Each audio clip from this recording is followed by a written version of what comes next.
So, Are We is το να είσαι μέρος μιας κοινότητας, όπου σε καθημερινή βάση χρειάζεται να διαπραγματεύεσαι και να ανακαλύπτεις εκ νέου την ταυτότητά σου, έτσι ώστε μέσα από τη μουσική, το χορό και τις καθημερινές σου ενασχολήσεις να μπορείς να βρίσκεις τον εαυτό σου. Να πιανόμαστε χέρι-χέρι, να γινόμαστε ένας κύκλος, μια οικογένεια, μια κοινότητα.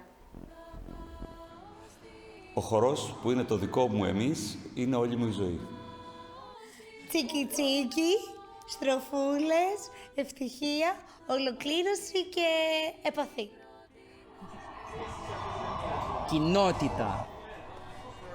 Για μένα εμείς σημαίνει όταν συμβαίνει στη ζωή σου κάτι κακό ή κάτι πολύ καλό, το πρώτο πράγμα που σκέφτεσαι είναι μια ομάδα.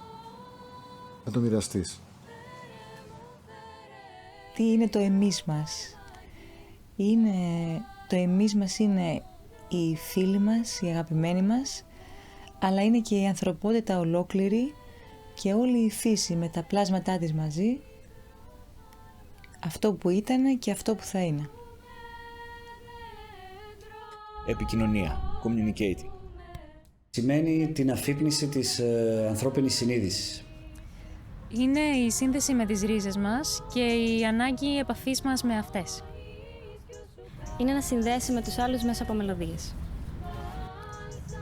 Είναι το να τραγουδάς με ανθρώπους που τους νιώθεις σαν οικογένεια. Είναι μια ψυχή που βρίσκει κι άλλη ψυχή, κι άλλη, κι άλλη, κι άλλη και φωτίζονται.